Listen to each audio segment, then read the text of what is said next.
नमस्कार। The basis पर स्वागत है। हमारे साथ यूपीएससी में 296वीं रैंक पाने वाले विशाल दुबे मौजूद हैं। आज वो तमाम बच्चों को अपनी सफलता के तमाम टिप्स देने आए हैं। हेड कांस्टेबल के बेटे और पहली बार में सफलता प्राप्त करने वाले विशाल दुबे से हम बात करेंगे। आपके जीवन की ये जर्नी जो आपका रहा है, जो सफलता का, किस तरह से रहा, कैसे तैयारियां शुरू की आपने? सर, जैसा कि मैंने अभी बताया कि मैं एक मिलिट्री स्कूल से हूँ। मिलिट्री स्कूल बैंगलोर से मैंने अपनी एजुकेशन पूरी करी। After class 12th I gave NDA, जो नेशनल डिफेंस एकेडमी का एग्जाम होता है, and I wanted to become an army officer. But एक मेडिकल प्रॉब्लम की वजह से I could not get into the academy. Although I cleared the exam, मेरी all India rank 44 I, I was good in merit, पर नहीं join कर पाया। उसके बाद मैंने सोचा कि अभी और क्या कैरियर ऑप्शंस हो सकते हैं। मैं लॉयर और इसके बीच में जगल कर रहा था। Then for a moment I thought actor, पर मुझे इन सब में लगा कि UPSC is a good thing which I can pursue.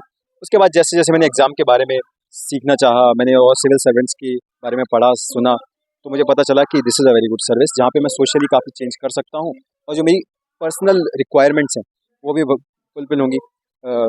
I want to have a financially stable life, I want to have a life where there is a purpose and my family is comfortable. तो बस मुझे लगा वो सब यहाँ पे fulfil हो रहा था, तो I went for the civil services. 5 साल मैंने कॉलेज यहाँ किया है। 5 साल यानी 5वें साल में मैं अभी हूँ, मैं कॉलेज में 5th ईयर में हूँ अपने एमए फाइनल। तो वो करके उसके बाद मैंने तैयारी शुरू कर दी थी फर्स्ट सेकंड ईयर से ही, और साथ साथ में तैयारी करता रहा और लास्ट में ये सफलता प्राप्त की है। विशाल जी, आपने बताया कि आपके पिता हेड कांस्टेबल हैं, तो किस तरह से आपने पिता की सर्विस को देखा? क्या लगा आपको कि क्या आपको आईपीएस में जाना चाहिए, इसीलिए आपने यूपीएससी पास किया? सर, मेरे दिमाग में IPS was a very prominent option. मैंने उसको सेकंड ऑप्शन पे भी रखा हुआ है क्योंकि my father is in the police. तो ये है कि हाँ, मैं पुलिस में जाना भी चाहता था, और पापा has been an inspiration, he has been working, क्योंकि पुलिस के जो वर्किंग आवर्स हैं वेरी ऑड आवर्स है। वो उनकी 8 घंटे की 12 घंटे की ऑफिशियल शिफ्ट है, उसके बाद दे वर्क एक्स्ट्रा आवर्स। तो वो सब चीज़ें एज अ मोटिवेशन काम करती हैं कि आप, क्योंकि वो समाज को कुछ दे रहे हैं तो आप भी उसी लाइन में जाना चाहते हैं कि समाज को कुछ देना चाहते हैं। तो हाँ, वो सब है, पर मुझे एक साथ में ये भी लगता था कि मेरा जो एक्यूमन है, जो मेरा खुद का लीनिंग है, मेरा सोचने का जो पैटर्न है, वो पॉलिसी मेकिंग की तरफ, या फिर थोड़ा लॉ एंड ऑर्डर के अलावा वाइड वैरायटी ऑफ सब्जेक्ट्स में ज़्यादा इंटरेस्टेड है, एजुकेशन वगैरह। तो इसलिए मैंने आईएएस को ऊपर रखा हुआ है। जब आप चुने गए तो सबसे पहले आपके पिता को जब पता पड़ा तो क्या फीलिंग थी, किस तरह के एक्सप्रेशंस थे, क्या रिएक्ट कैसे किया उन्होंने?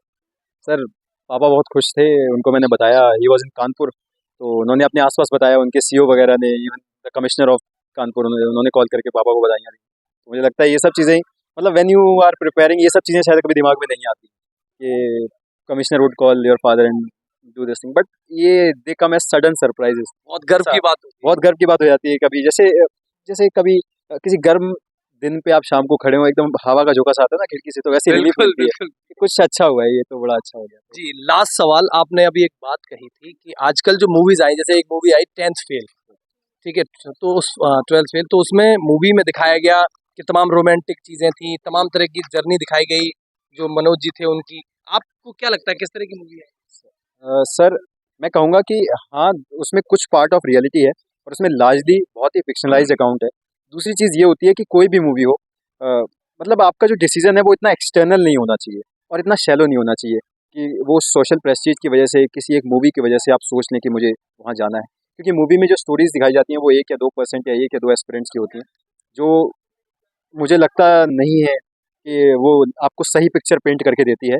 जब आप पीछे हटेंगे मूवी से और आप लार्जर लाइफ को देखेंगे, पूरी लिस्ट को सच में देखेंगे, आप उनके बैकग्राउंड्स देखेंगे, तो आपको लगेगा कि जितना रोमांटिक एग्जाम है, जितने रोमांटिक के लिए वो मूवी ने उसको पुट किया था, या जिस तरह से उसको बात को रखा गया था, वो सच्चाई नहीं है। रील और रियल लाइफ में सर बहुत अंतर है, और मैं कहूँगा डिसीजंस आपके रियल लाइफ में रहने चाहिए। जी बिल्कुल। ये हमारे साथ थे विशाल दुबे जी, उन्होंने फर्स्ट अटेम्प्ट में 296वीं रैंक पाई है, और अब इनका कहना है या तो वो आईपीएस और या फिर आईआरएस में जाएंगे। आगरा से राघवेंद्र सिंह गहलोत की रिपोर्ट।